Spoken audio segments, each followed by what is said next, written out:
Gates of Imagination presents The Tree by Walter de la Mare, read by Arthur Lane.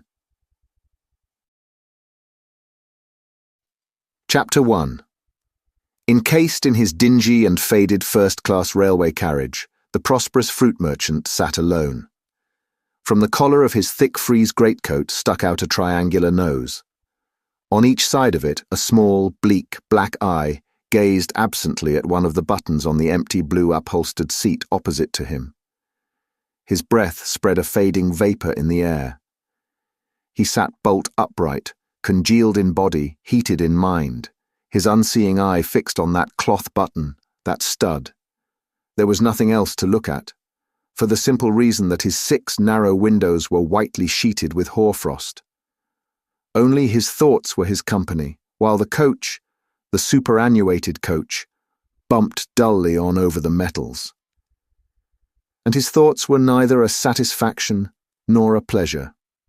His square hard head under his square hard hat was nothing but a pot seething with vexation, scorn, and discontent. What had invited him out so far, in weather so dismal, on a line so feebly patronized?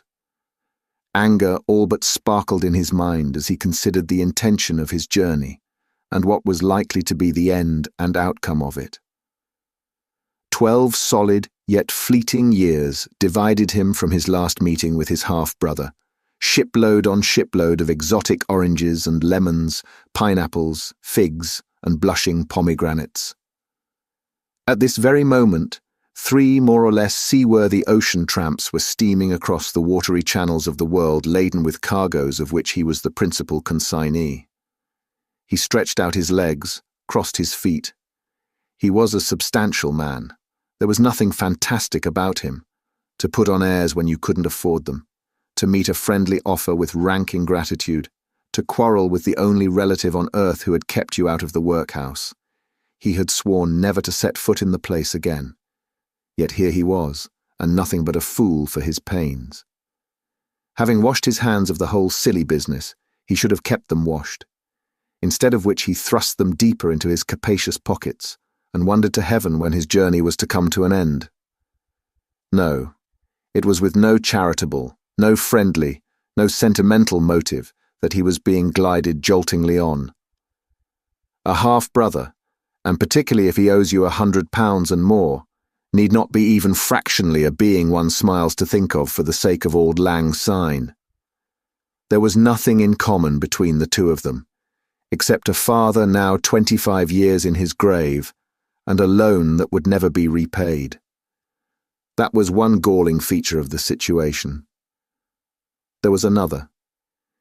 In plain print, and in his own respectable morning newspaper, the fruit merchant had chanced but a week or two ago on the preposterous fact that a mere woodcut of a mere bird and flower, initialed PP, had fetched at Christie's 97 guineas. 97 guineas. 68 crates of excellent Denia oranges at 30 shillings a crate. What the devil? His small eyes seemed to congest and yet at the same time to protrude from their sockets. PP. Perfect pest. Poultry poser, plaguey parasite. And yet hardly a parasite.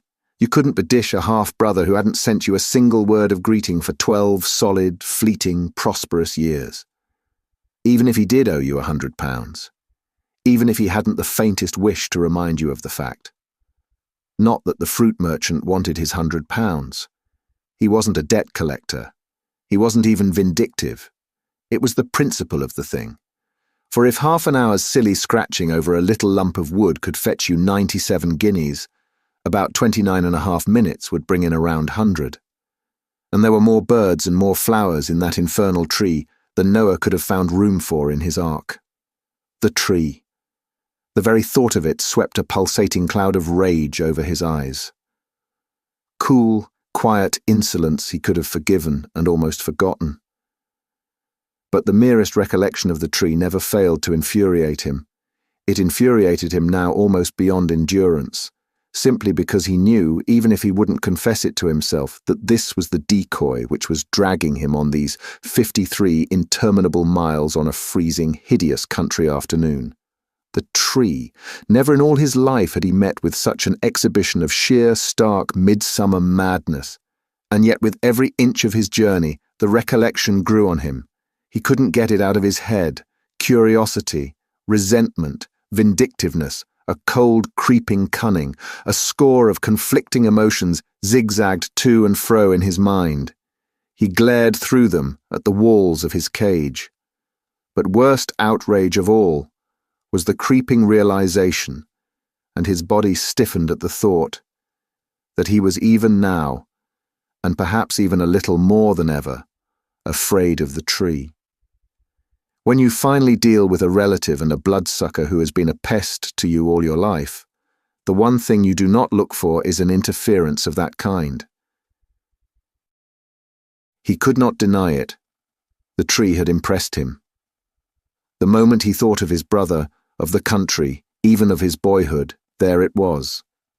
It had impressed him so much that the upholstered button had now completely disappeared, and he seemed to be actually in the presence of the tree again. He saw it as vividly as if its image hung there before his very eyes, in the slightly self-warmed air of his solitary compartment. The experience filled him with so sudden a flood of aversion and resentment that the voice of the guard chanting the name of his destination reached him only just in time to set him frantically pulling down his frozen window and ejecting himself out of the train. One hasty glance around him showed that he was the sole traveller to alight on the frosted timbers of the obscure little station. A faint rosiness in the west foretold the decline of the still wintry day. The firs that flanked the dreary passenger shed of the platform stood burdened already with the blackness of coming night. He was elderly. He was obese. His heart was none too sound, at least as compared with his head.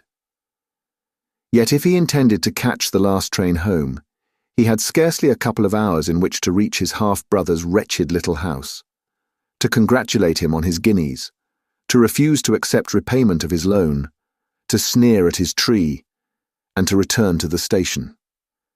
A bark at a weedy young porter in mittens, with mouth ajar over his long teeth, sent him ambling off for a conveyance. The fruit merchant stood under the shed in his frieze coat and square hard hat, and watched the train glide out of the station. The screech of its engine horning up into the windless air had exactly expressed his own peculiar sentiments. There was not a living being in sight whereon to breathe a curse. Only himself, a self he had been vaguely cursing throughout his tedious journey. The frozen landscape lay white in the dying day. The sun hung like the yolk of an egg above the still horizon. Some menace in the very look of this sullen object hinted that PP might long since have crossed the bourne, from which no belated draught on any earthly bank had ever been known to come. The thought diverted into more rugged channels the current of the talk, which he had intended to engage in with his half-brother. In other words, he would give the silly fool a bit of his mind. The mere fact was, their last quarrel, if anything so one-sided could be called a quarrel, had tinctured the fruit merchant's outlook on the world a good deal more densely than he would until now have confessed. No living creature, no sound stirred the air. The fair country lay cold, as if in a swoon. Like a shallow inverted saucer, a becalmed sky curved itself over the unbroken quiet of the fields. His broad cleft chin thrust into his muffler, his hands into his capacious pockets. The stranger to these parts stood waiting, just stood there, his small black eyes staring desolately out of his clothes. Why, you might just as well be marooned in a foreign land, or on a stage, sterile, cold, vacant, with not a single soul in the audience. At the sound of wheels and hoofs, he coughed as if in uncontrollable indignation, and turned smartly on his heels. Chapter 2. With a gesture of disdain, the fruit merchant sourly thrust a shilling into the weedy porter's immense knuckled hand, and mounted into the ancient cab that had somehow been excavated from the countryside stagnating all about them. Even the man on the box resembled some little cautious and obscure animal that had been dug up out of the earth. When given his direction, his face had fallen into an indescribable expression beneath its whiskers, an expression, it appeared, which was its nearest approach to a smile. "And don't spare your horse," had barked his fare, slamming the rickety door behind him. A railway carriage, even of the most antique description, when its glass is opaque with rime, is a little less like a prison cell than a four-wheeled cab. For which reason, perhaps, as the vehicle ground on beneath the misty leafless elms, the frigid air was allowed to beat softly in from the open window upon its occupant's slightly empurpled face.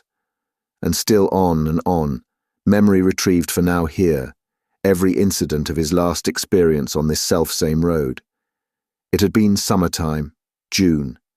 He had been 12 years younger, a good gross of years less prosperous, and not perhaps quite so easily fanned into a peculiar helpless state of rage. Indeed, his actual meeting with his half-brother at the little white garden gate had been almost friendly. So friendly that it would hardly have been supposed that they were in any way unpleasingly related to one another, or that the least responsibility of each to each could have caused any kind of festering recrimination. Not that PP was even then the kind of person one hastens to introduce to one's friends.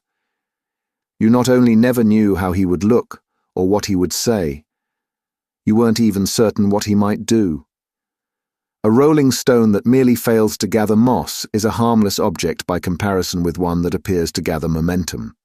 And even the most trifling suggestion, not so much of eccentricity as of an alien and crooked gleam in the eye, is apt to make the most respectable company a little uneasy. Not that the two half-brothers had ever discussed together their aims and intentions and ideas about life, their desires or motives or hopes or aversions or apprehensions or prejudices. The fruit merchant had his fair share of most of these human incentives, but he also had principles, and one of them was to keep his mouth shut. They had met, had shaken hands, had exchanged remarks on the weather. Then PP, in his frayed jacket, had aimlessly led him off with an expressionless face into the garden, had aimlessly dropped a few distant remarks about their common past. And then, surrounded as they were by the scenery, scents, and noises of summer, had pushed his knotted hands into his trousers pockets and fallen silent, his grey, vacant eyes fixed on the tree. Apart from a clump of elms in the distance, there was nothing in view even to challenge it for beauty, growth, and station. From its station, all but at the foot of the broken-hedged, straggling garden, it rose to heaven, a prodigious spreading ascendant cone, with its long, dark, green, pointed leaves. It stood, from first springing branch to apex, a motionless and somnolent fountain of flowers. If his half-brother had taken the fruit merchant into a dingy little greenhouse and had shown him an ailing plant that with care, water and guano had been raised from some far-fetched seed, well, that might have been something to boast about. He himself was in the trade. He knew a Jaffa orange from a mandarin. The stuff has to grow, of course, and he was broad-minded enough to approve of rural enterprise. Giant mangolds and prize pumpkins did no harm. He had stared broodingly about him. The garden was a waste, the hedges untrimmed. A rank, lusty growth of weeds flaunted their flowers at the sun. And this tree, it must have been flourishing here for centuries past, a positive eyesore to any practical gardener. PP couldn't even put a name to it. Yet by the fixed, idiotic, dreamy look on his face, you might have supposed it was a gift from heaven, that having waved his hands about like those coloured humbugs with the mango, the thing had sprung up of the ground by sheer magic. Not that the fruit merchant had denied that it was unique. He had never seen, nor would he ever want to see, its double. The sun had beaten down upon his head. A low, enormous drone filled the air. The reflected light dazed his eyes. A momentary faintness had stolen over him as he had turned once more and glanced again into his half-brother's long, bony face, the absent eyes, the prominent cheek, the greying hair dappled with sunlight. "How do you know it's unique?" he had asked. "It may be as common as blackberries in other parts of the country, or abroad. One of the officers on the catamaran was telling me." "I don't know." his half-brother had interrupted him, "but I have been looking at trees all my life. This resembles all, reminds me of none. Besides, I'm not going abroad, at least for the present." What had he meant by that? The fruit merchant hadn't inquired, had merely stood there in the flowers and grasses, blinking up once more into the spreading branches, almost involuntarily shaking his head at the pungent sweetness that hung dense and sickly in the air. And the old familiar symptoms began to stir in him, symptoms which his intimates would have described in one word: fuming. He was not denying it, not he. The tree was remarkable as trees go. For one thing, it bore two distinct kinds and shapes of blossom, the one circular and full and milky in a dark cup-like calyx, with clusters of scarlet-tipped pistils, the other a pale yellow oval, three-petaled, with a central splash of orange.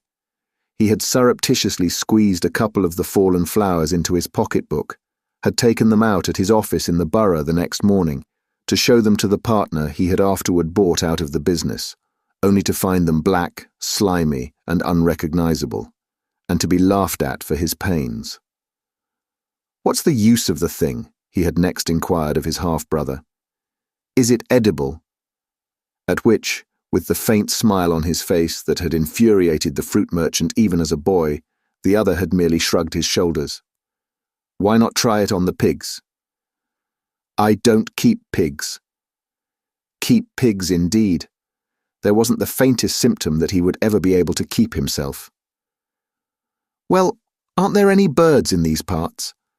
It had been a singularly false move. "It has brought its own," had been his half-brother's muttered retort. There was no denying it, at least so far as the fruit merchant's small ornithological knowledge went. At that very moment, birds of a peculiarly vivid green sheeniness were hovering and dipping between the deep blue of the sky and the mountainous blossoming. Little birds, with unusually long and attenuated bills, playing, fluttering, lisping, courting, and apparently sucking the heady nectar from the snowy and ivory cups, while poised like animate gems on the wing. He had again opened his mouth, but his half-brother had laid a lean, tingling hand on his sleeve. "Listen," he said. Half-stifled, jetting, delirious bursts of song twinkled, belled, rose, eddied, overflowed from the tented depths of the tree, like the yells and laughter of a playground of children suddenly released for an unexpected half-holiday. Listen, indeed. The noise of the creatures was still echoing in his ears as he sat there bulkily swaying, his eyes fixed on the pallid, gliding hedgerow from his fusty cab. P.P. had not positively claimed that every single chorister in the chorus was an exotic visitant. He had gone further. He had gently bent down a low-lying fan of leaves and bloom, and not content with exhibiting one by one living specimens of a little spotted blue iridescent beetle, a horned kind of cockchafer, and a dappled black and yellow mottled ladybird, all of them following their lives in these surroundings. He had also waved a lean hand in the direction of a couple of gaudy butterflies intertwining in flight down the slope of the garden, had pointed out little clumps of saffron and sky-blue flowers, and a rank, ungainly weed with a cluster of black helmet-shaped florets at its tips, asserting that they were as rare, as unprecedented in those parts as the tree itself. "You don't mean to say because the thing's brought its own vermin that it's any the better for that? We can do that in the fruit trade." "It's brought me," said the other, mooning meanwhile in the opposite direction. "And where do you raise your potatoes and artichokes and scarlet runners? It looks to me like a damn waste of soil." The wandering, greenish-grey eyes had rested for a moment on the puffy, contemptuous face a few inches beneath them, without the faintest symptom of intelligence. Empty eyes, yet with a hint of danger in them, like a bright green pool of water in a derelict quarry. "You shall have a basket of the fruit, if you'll risk it. It never really ripens. Queer-looking seeds." "You eat it yourself, then?" The eyes slid away, the narrow shoulders had lifted a little. "I take things as they come." It was precisely how he had afterward taken the check. Seated there, on either side of the deal table, in the bare, uncarpeted, uncurtained living room of the cottage, over a luncheon of bread and dry cheese and onions, with the reflected light of the tree on his half-brother's face. The talk between the two of them had gradually degenerated into an altercation. At length the fruit merchant, with some little relief, had completely lost his temper. A half-empty jam pot, buzzing with bees, was no more appetizing an object, because the insects were not of the usual variety. He had literally been stung into repeating a few semi-fraternal truths. To submit to being half-starved simply because nobody with money to waste would so much as look at your bits of drawings. To sit there dreamily grinning at a tree in your back garden, 20 times more useless because there wasn't its like for miles around, even if there wasn't. To be content to hang like a bloodsucker on the generosity of a relative half-blood and half-water. Well, he had given PP a bit of his mind. The fruit merchant instinctively drew a cold, fat hand down his face as a more and more precise recollection of the subsequent scene recurred to him. Mere silence can be insulting, and there was one thing about his half-brother, worse than all the rest of his peculiarities put together, that had never failed to reduce him to a feverish helplessness: his eyes. They didn't see you even when they were fixed on you across a couple of feet of deal board. They saw something else, and with no vestige of common courtesy. And those hands. You could swear at a glance that they had never done a single honest day's work in their owner's lifetime. Every sight of them had made it easier for the fruit merchant to work himself up into a blind, refreshing rage. The cottage had fairly shaken to his abuse. The raw onions had danced under his fist on the table, and twining in and out between his roarings and shoutings had meandered on that other low, groping, dispassionate voice, his brother's. He had found his own place, and there he intended to remain.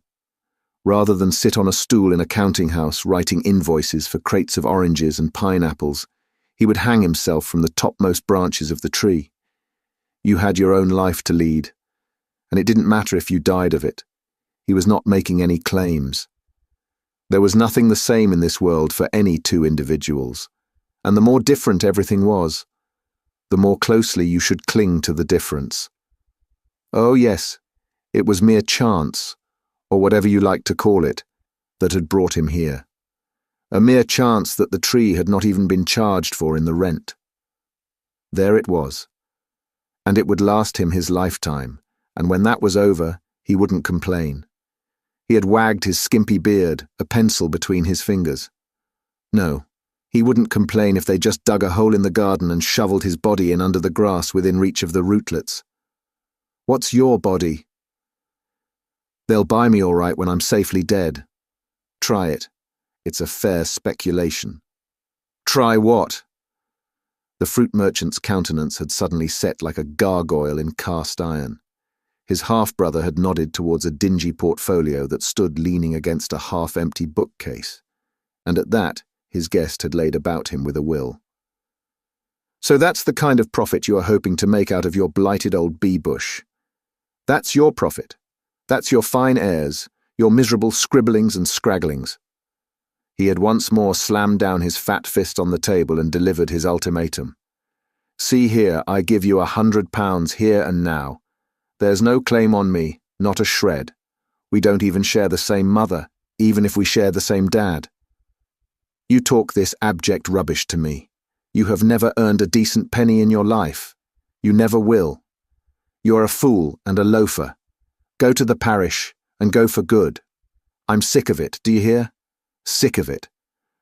You sit there, whiffling that I haven't eyes in my head, that I don't know black from white, that you'd rather hang your miserable carcass in your wretched old tree than take a respectable job. Well, hang it there. It won't break the branches if this is the only kind of meal you can give a visitor. I'm done with you. I wash my hands of you. He had, inaccurately, pantomimed the operation, sweeping over the jam pot as he did so, and now drew in his breath, a cold breath too, as, with eyes fixed on the ever-lightening hedgerows beyond his oblong window, He remembered the renewed red-hot stab of pain that had transfixed the ball of his thumb. Chapter 3. It recalled him instantaneously to his surroundings. Scrambling up from his seat, he ejected his head out of the cab into the open. "Whoa there, do you hear? I'm getting out." The horse was dragged up onto its haunches, the cab came to a standstill, and, to the roaring suspirations of the animal, the fruit merchant alighted on the tinkling ice of a frozen wayside puddle of water. He turned himself about. Time and the night had not tarried during his journey. The east was a blaze of moonlight. The moon glared in the grey heavens like a circular flat little window of glass. "Wait here," the fruit merchant bade his cabman in the desolation. "You've pretty near shaken the head off my body." The cabman ducked his own small head in reply, and saluted his fare with a jerk of his whip. "You won't be long," he sang out between his whiskers. What did he mean by that? Was the fruit merchant's querulous question to himself as he mounted the few remaining yards of by-lane towards the crest of the slope. He was tired and elderly and cold. A pathetic look, one almost of sadness, came into his face. He pushed up his muffler and coughed. There replied the faintest echo from the low copse that bordered the lane. Grass, crystalled with hoarfrost, muffled his footsteps. What had he meant by that? Repeated self to self, but not as if expectant of an answer. When well out of sight of the cabman and his vehicle, beneath the slope of the hill, the fruit merchant paused and lifted his eyes. League beyond league beneath him, as if to the confines of the world, the countryside spread on, frost-beclad meadow, wood and winding lane. And one sole house in sight, a small, tumble-down, lightless, huddling cottage, its ragged thatch and walls checkered black with shadow and dazzling white with wash of moonshine. And there, lifting itself into the empty skies, its twigs and branches sweeping the stars, stood, as if in wait for him, the single, naked, gigantic tree. The fruit merchant gazed across at it, like an obese, minute Belial on the ramparts of Eden. He had been fooled then, tricked. He might have guessed the fatuity of his enterprise. He had guessed it. The house was empty. The bird had flown. Why for a single instant had he dreamed otherwise? Simply because all these years he had been deceived into believing there was a kind of honesty in the fellow. Just that something quixotic, stupid, stubborn, dense, dull, demented, which— nothing but lies, then. That bee in his bonnet, that snake in his grass, nothing but lies. There was no principle by which you could judge a man like that, and yet, well, after all, he was like anybody else. Give him a taste of the sweets of success, and his boasted solitude, his contempt for the mere decencies of life, his pretended disgust at men more capable and square-headed than himself, had vanished into thin air. There were fools in the world, he had now discovered, who would pay 97 guineas for a second or third-hand scrabble of a drawing. "Right you are, hand over the dibs and I am off." A scornful yet lugubrious smile stole over the fruit merchant's purplish features. He would be honest about it. He positively enjoyed acknowledging when a rival had bested him over a bargain. He would even agree that he had always nursed his own little superstitions. And now all that fine, silly talk, sheer fudge. He had been himself childish fool enough to be impressed by it. Yes, and to have been even a little frightened by a tree. He eyed it there, that gaunt, prodigious weed, and then, with one furtive glance over his round shoulder towards the crest of the slope behind which lay his way of escape from this wintry landscape, and from every memory of the buffoon who had cheated him, he slowly descended the hill, pushed open the broken gate, and entered the icy, untended garden. Once more he came to a standstill in his frieze coat, and from under the brim of his hard hat stared up into the huge, frigid branches. There is a supple lift and ease in the twigs of a tree asleep in winter. Green living buds are everywhere, huddling close in their drowsy defences. Even the fruit merchant could distinguish between the dreaming and the dead, or at any rate, between the unripe and the rotten, And as he looked, two thoughts scurried like rats out of the wainscot of his mind, these lean, shrunken twigs, these massive vegetable bones. The tree was dead. And up there. He shifted rapidly to and fro in order to secure an uninterrupted view of a kind of huddling shape up aloft there, an object that appeared to be stooping crazily forward as if on a similar quest in respect to himself. But no. He took a deep breath. The sudden knocking against the wall of his head ceased. He need not have alarmed himself, an optical illusion, nothing. The tree was dead, that was clear. A gaunt, black, sapless nightmare. But the ungainly clump and shape, hoisted midway among its boughs, was not a huddling human body. It was only another kind of derelict parasite, withered mistletoe. And that gentle skeleton-like rattling high overhead was but the fingering of a faint breeze in the moonlight, clacking twig against twig. Maybe it would have simplified matters if... But no need to dwell on that. One corpse at a time was enough for any man on a night like this, and in a country as cheerless as the plains of Gomorrah. A phrase or two out of his familiar bills of lading recurred to the fruit merchant's mind. The act of God. There was something so horrific in the contorted set of the branches outthrust in ungainly menace above his head, that he was reminded of no lesser depravity than the devil himself. Thank the Lord. His half-brother had not remembered to send him a parcel of the fruit. If ever poison showed in a plant, it haunted every knot and knuckle of this tree. Judgment had overtaken it, the act of God. That's what came of boasting. That's what came of idling a useless life away in a daydream at other people's expense. And now the cunning bird was flown. The insult of his half-brother's triumph stabbed the fruit merchant like a sword. A sudden giddiness, the roars of water, caused in part no doubt by the posture of his head, again swept over him, reverberated in his ears. He thrust a cautious hand into the breast of his coat and lowered his eyes.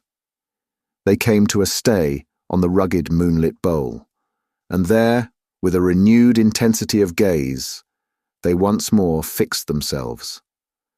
The natural living bark of the tree had been of a russet grey, resembling that of the beech, apart from a peculiar shimmeringness due to the frost that crystalled it over, and as the skin of a dead thing, that bark now suggested the silveriness of leprosy. So far, so good. But midway up the unbranched bole, at the height of 5 to 6 feet from the ground, appeared a wide, peculiar cicatrice. The iridescent greyness here abruptly ended. Above it stretched a clear blank ring of darker colour, knobbed over, in and out, with tiny sparkling clusters of fungi. The fruit merchant stole in a pace or two. No feat of the inhuman this. Cleanly and precisely the thick rind of the tree must some time since have been cut and pared away in a wide equal ring, a ring too far from the ground to have been the work of pigs or goats, too smooth and sharp-edged to have been caused by the gnawings of cattle. It was perfectly plain. The sap-protecting skin of the thing had been deliberately cut and hacked away. The tree had been murdered. High in the moonlit heavens, it gloated there, a victim. Not until then did the fruit merchant stealthily turn and once more survey his half-brother's house. The slow and almost furtive movement of his head and shoulders suggested that the action was involuntary. From this garden side, the aspect of the hovel was even more abject and disconsolate. Its one ivy-clustered chimney stack was smokeless. The moonbeams rained softly and mercilessly on the flint walls, the boarded windows, the rat and bird-ravaged thatch. Only a spectre could be content with such a dwelling, and a guilt-stricken wretch at that. Yet without any doubt in the world, the house was still inhabited, for even now, a slender amber beam of light leaned out at an obtuse angle, from some crevice in the shuttering wood, into the vast bath of moonshine. For a moment, the fruit merchant hesitated. He could leave the garden and regain his cab without nearing the house. He could yet once more wash his hands. Certainly, after sight of the maniac's treacherous work on his unique God-given tree, he hadn't the faintest vestige of a desire to confront his half-brother. Quite the reverse. He would far rather fling a second £100 after the first than be once more contaminated by his company. There was something vile in his surroundings. In shadows black as pitch like these, any inconceivably evil creature might be in covert. If the tree alive could decoy an alien fauna to its succulent nectar, the tree dead might well invite even less pleasing ministrations. Come what come would, he was prepared. It might startle him, but he was dead cold already. And when your whole mind is filled with disgust and disquiet, there is no room for physical fear. You merely want to shake yourself free, edge out, and be off. Nevertheless, the human intruder in this inhuman wilderness was already, and with infinite caution, making his way towards the house. On a pitch-black night he might have hesitated. Hadn't venomous serpents the habit of stealing for their winter slumber into the crannies and hollows of fallen wood? Might not even the lightest northern zephyr bring down upon his head another vast bulk of timber from the withered labyrinth above? But so bright was the earth's lanthorn, so still the starry sky, that he could hear and even see the seeds from the humbler winter weeds scattering out from their yawning pods, as, with exquisite care, he brushed on through the tangling growths around him. And having at length closely approached the walls, standing actually within a jutting shadow, he paused yet again and took a deep breath into his body before, gently lifting himself, he set his eye to the crevice from which poured out that slender shaft of light. So artificially brilliant was the room within, by comparison with the full moonlight of the fruit merchant's natural world, without that, for an instant or two, he saw nothing. But he persevered, and after a while his round, protruding eye found itself master of at least half the space on the other side of the shutters. Stilled through and through, his fingers clutching the frosted sill, he stood there half suspended on his toes, and as if hypnotized. For scarcely more than a yard distant from his own, there stooped a face, his half-brother's, a face to haunt you to your dying day. It was surmounted by a kind of nightcap, and was almost unrecognizable. The unfolding of the hours of 12 solitary years had played havoc with the once familiar features. The projecting brows above the angular cheekbones resembled polished stone. The ears stood out like the vans of a bat on either side above the corded neck. The thin, unkempt beard on the narrow jaw brushed the long, gnarled hand that was moving with an infinite, tedious care on the bare table beneath it. Motionlessly, the hanging paraffin lamp poured its radiance upon this engrossed, cadaverous visage, revealing every line and bone, hollow and wrinkle.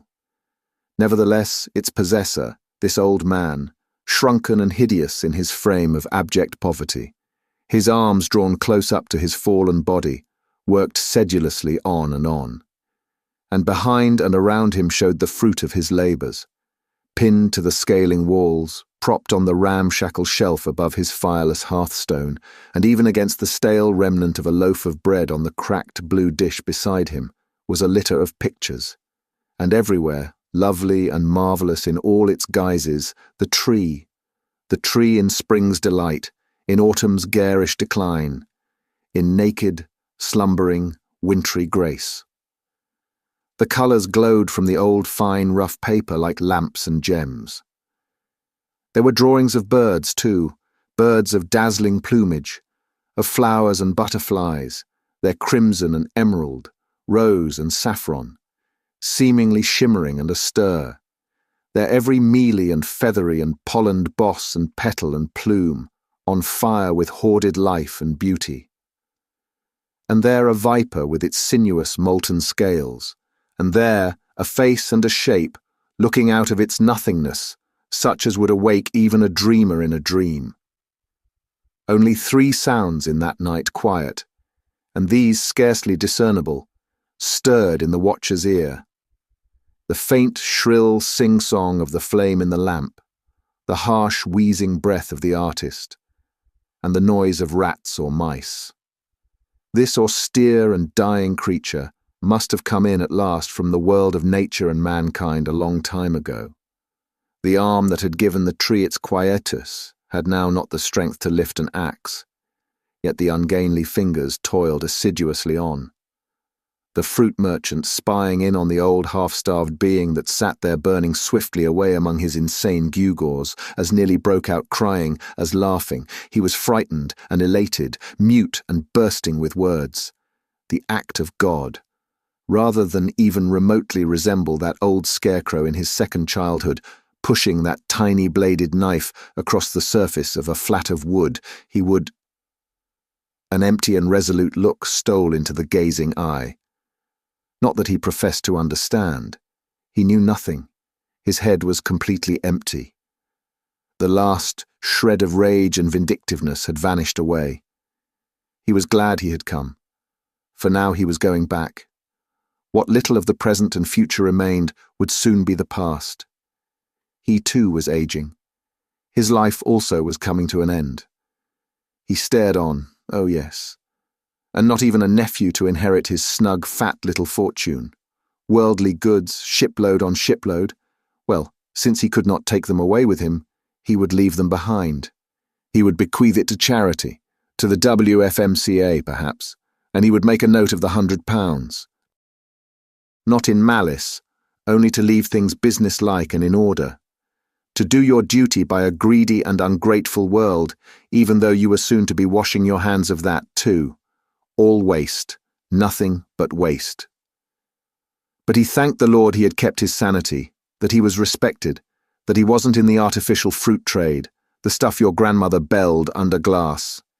He thanked the Lord he was not foul to look at, foul probably to smell, and a poison even to think about. Yet still he peeped on, this old Tom, though at no Lady Godiva. They would buy right enough, there was no doubt of that. Christie's would someday be humming with the things. He didn't deny the old lunatic that. He knew a bird when he saw it, even on paper. 97 guineas. At that rate, there was more money swimming about in this pestilent hovel than ever even he himself could lay his practised hands on.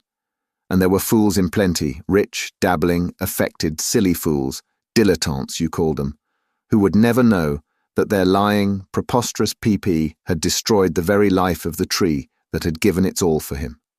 And why? And why? The fruit merchant was almost tempted to burn down the miserable cabin over his half-brother's head. Who could tell? A gust of wind stirred in the bedraggled thatch, feebly whined in the keyhole, and at that moment, as if an angry and helpless thought could make itself audible even above the hungry racketing of mice and the melancholic whistling of a paraffin lamp, at that moment the corpse-like countenance almost within finger-touch on the other side of the table slowly raised itself from the labour of its regard and appeared to be searching through the shutter's cranny as if into the fruit merchant's brain. The glance swept through him like an avalanche. No. But one instantaneous confrontation, and he had pushed himself back from the impious walls as softly as an immense sack of hay. These were not eyes in that abominable countenance. Speck-pupilled, greenish-grey, unfocused, under their protuberant mat of eyebrow, they remained still as a salt and stagnant sea. And in their uplifted depths, stretching out into endless distances, the fruit merchant had seen regions of a country whence neither for love nor money he could ever harvest one fruit, one pip, one cankered bud. And blossoming there beside a glassy stream in the mid-distance of far mountain sward, a tree. Chapter 4. In after years an old, fat, vulgar and bronchitic figure, muffled up in a pathetic shawl, would sometimes be seen seated in a place of honour, its hard, square hat, upon its thick, bald skull, within positive reach of the jovial auctioneer's ivory hammer. To purchase every PP that came into the market was a dream beyond even a multimillionaire's avarice. But small beetles or grubs or single feathers drawn from the life were within scope of the fruit merchant's purse. The eye that showed not the faintest vestige of reflected glory from the orange of the orange, the gamboge of the lemon, or the russet bronze of the pomegranate in their crated myriads, would fitfully light up a while, as one by one, and with reiterated grunts of satisfaction, he afterward, in the secrecy of his home, consigned these indifferent and early works of art to the flames. But since his medical man has warned him that any manifestation of passion would almost unquestionably prove his ultimate manifestation of anything, he steadily avoided thinking of the tree. Yet there it remained, unexorcisable, ineradicable, in his fading imagination.